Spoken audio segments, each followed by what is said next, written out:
रामकृष्ण हरी, स्वागत आहे प्रतीक्षाच रेसिपीमध्ये। आज आपण आता कुरडया तर झाल्या। आता कुरडया करताना जो चिक काढलेला असतो त्यातून जे राहिलेलं आपला कोंडा असतो गव्हाचा तो करायचा काय तर बघा, गावी ना ते सर्रास लोक जनावरांना ठेवून देतात आणि आता सिटीमध्ये त्याचं काय करणार तर ते आपल्याला टाकूनही देता येत नाही। तर अशा वेळी मी काय केलं तर म्हटलं चला आता हा एक आपला खानदेशी पदार्थ आहे।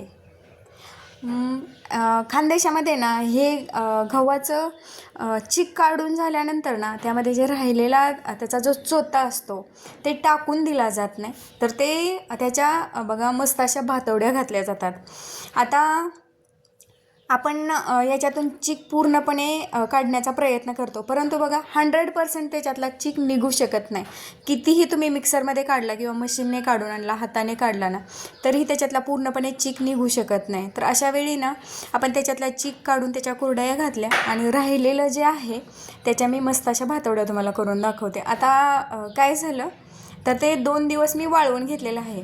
आता हे तुम्हाला वाळवायचं जर नसेल तर ज्या दिवशी तुम्ही कुरडया केलेल्या आहेत ना त्याच दिवशी कुरडया झाल्यानंतर तुम्ही हे शिजवून त्याच्या पटकन भातवड्या देखील करू शकता, पण त्याच दिवशी माझ्याकडे पॉसिबल झालं नाही, त्याच्यामुळे मी ते 2 दिवस वाळवून घेतला। आता वाळवून घेताना त्याची व्यवस्थित काळजी घ्यायची, नाहीतर काय होतं त्याचा थोडासा आंबट वास येतो, नाही म्हटलं तरी जरासा जास्त आंबट वास येतो। शक्य होईल तेवढं बघा, ज्या दिवशी कुरडया घातल्या त्याच दिवशी याचं घालून घ्यायच्या।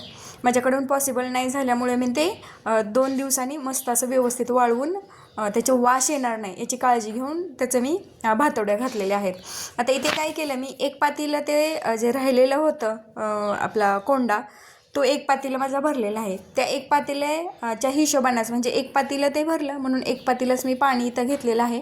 पाणी उकळल्यानंतर त्यामध्ये तीळ, लाल मिरची पावडर, थोडेसे जिरे आणि चवीनुसार मीठ टाकलेलं आहे। आता ते पाणी उकळलेलं आहे तर तुम्हाला दिसत आहे पाणी व्यवस्थित असं उकळलेलं आहे। आता ते बघा व्यवस्थित असं त्याच्यात जे मीठ टाकलेलं आहे ते हलवून घ्यायचं। आता इथे बरेच जण काय करतात त्याला थोडीशी फोडणी देखील देतात बघा, लसूण, तीळ वगैरे, लाल मिरची पावडर तेलामध्ये भाजून त्याची फोडणी घालून देखील ते करतात, परंतु मी फोडणी वगैरे घातलेली नाही, कारण फोडणी घातली ना तर आपण वर्षभर हे टिकू शकत नाही म्हटलं तरी थोडासा तेलाचा वास येऊ शकतो, म्हणून मी फोडणी वगैरे काहीच घातलेलं नाही। तर आता ते उकळल्यानंतर ना त्यामध्ये मी जरासं टाकून बघितलं बघा, ते त्याच्या गुठळ्या वगैरे काहीच होत नाहीत, कारण त्यामध्ये चिकाचं प्रमाण फार कमी असल्यामुळं ना ते एकदम असं रवाळ राहतं आणि ते चिकट असं होत नाही। नंतर मी सर्व जे राहिलेलं होतं ते सर्व त्यामध्ये टाकून घेतलं आणि त्यात व्यवस्थित असं शिजवून घ्यायचं आहे। आता गव्हामध्ये खूप प्रमाणात आपल्याला प्रोटीन असतं, त्याचप्रमाणे फायबर देखील असतं। आता हे त्याच्यातलं आपण पूर्णपणे चीक काढून घेतलेलं आहे, त्यामुळे त्याच्यातलं प्रोटीनचं प्रमाण तर कमी झालेलं आहे, परंतु फायबर बघा 100% यामध्ये आहे। हा फायबर आपल्याला ना पोट साफ होण्यासाठी किंवा पटकन पोट भरण्यासाठी अतिशय उत्तम असा त्याचा पर्याय असतो। आता यामध्ये चिकाचं प्रमाण फार कमी असल्यामुळे इथं तुम्हाला दिसत आहे की ते बघा चिकट बिलकुल दिसत नाही। एक अर्धा तास मी शिजवून घेतलं आणि नंतर तुम्हाला इथं दिसत आहे शिजल्यानंतर त्याच्यावरती बघा आपोआप पाणी येतं। इथं तुम्हाला दाखवते अशा पद्धतीने ते वरती त्याचं राहिलेलं पाणी येतं आणि आता इथे तुम्हाला दाखवते की हलवल्यानंतर बघा थोडंसं त्याला चिकटपणा आलेला आहे। तुम्हाला ज्वारीची किंवा तांदळाची, नाचणीची जशा पद्धतीने आपण भातवडी करतो तेवढा त्याला चिकटपणा येत नाही, परंतु त्याच्या भातवड्या आपल्याला व्यवस्थित अशा घालता येतात। आता घालताना देखील ना अगदी पातळ घालायच्या नाहीत, अगदी बघा थोड्याशा जाडसर, नाही म्हटलं तर चांगल्याच जाडसर, मी अगदी आपली भाकरी पातळ भाकरी असते ना तशा पद्धतीने मी या जाड भातवड्या घातलेल्या आहेत।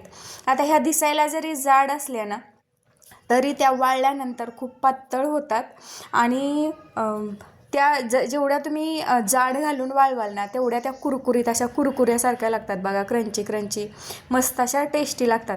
तर ह्या भातवड्या घालताना एकच काळजी घ्यायची की तुम्ही जे राहिलेला कोंडा आहे आपला तो व्यवस्थित असा सुकवून घ्यायचा आहे, नाहीतर त्याचा पटकन बघा वास म्हणजे आंबट वास येतो आणि आंबट वास येत असेल तर त्या बिलकुल घालू नका। मी तुम्हाला अजून एकदा सांगते, कारण त्या चवीला शेवटपर्यंत त्या आंबटच लागतात आणि आपल्या हेल्थला देखील बघा ते फूड पॉयझनिंग वगैरे होण्याची शक्यता असते।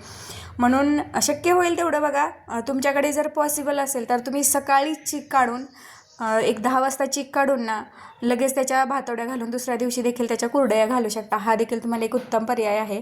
इथे बघा सर्व भातवड्या आपल्या घालून झाल्या. एक 2-3 तासानंतर मी तुम्हाला इथे दाखवते. त्याला थोडासा कमी चिकटपणा असून देखील बघा त्या व्यवस्थित अशा वाळल्यामुळे ना ते व्यवस्थित अशा निघत आहेत, कुठेही आपल्या प्लास्टिकला चिटकल्या जात नाहीत. म्हणजे एवढंही नाही की त्या अगदीच रवाळ रवाळ असतात. थोडासा नाही म्हटलं तरी 100% आपण त्याच्यातला जो चिक आहे तो काढू शकत नाही. तरी आज काय झालेलं आहे माहिती आहे का, थोडंसं पावसाचं वातावरण झाल्यामुळे ना जेवढं पाहिजे ना तेवढं ऊन नाही. ह्याला जर चांगलं ऊन असेल ना तर बघा 1 दिवसात त्या मस्त अशा दोन्ही साईडनं वाळू शकतात. कारण घातल्यानंतर असं चांगलं कडक ऊन असेल ना तर 2 तासात पलटून ना त्या दोन्ही साईडनं पाहिजेत अशा व्यवस्थित वाळल्या जातात. इथे वातावरण थोडंसं पावसाचं असल्यामुळे दोन्ही साईडने इथे वाळलेल्या नाहीत. एक साईड तशीच आहे. आता वाजलेले आहेत 4, तरी मी तशाच त्या पसरून ठेवलेल्या होत्या.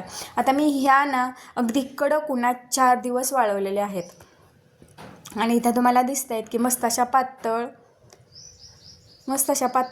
दिसायलाही थोड्याशा वेगळ्या वाटत आहेत दिसायला, परंतु चवीला खूप छान लागतात. खूप फायबर आहे यामध्ये आणि चवीला देखील खूप छान लागतात आणि वर्षभर आरामात टिकतात. कारण आपण त्यामध्ये फोडणी वगैरे घातलेली नाही. आणि जे राहिलेलं होतं ते देखील मी व्यवस्थित असं 4 दिवस उन्हामध्ये वाळवलेलं आहे. 2 दिवस. आता इथे मी तुम्हाला तळून दाखवते. तळून झाल्यानंतर देखील बघा मस्त अशा टेस्टी आणि क्रंची होतात. आणि याला तळायची देखील बिलकुल गरज नाही. अगदी तुम्हाला दाखवण्यासाठी मी तळलेली आहे.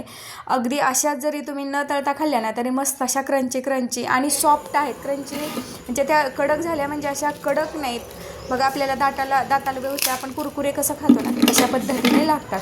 तुम्हाला ही रेसिपी कशी वाटली ती मला नक्की कमेंटमध्ये सांगा. आणि व्हिडिओ आवडल्यास लाईक, शेअर आणि सबस्क्राईब करायला विसरू नका. धन्यवाद.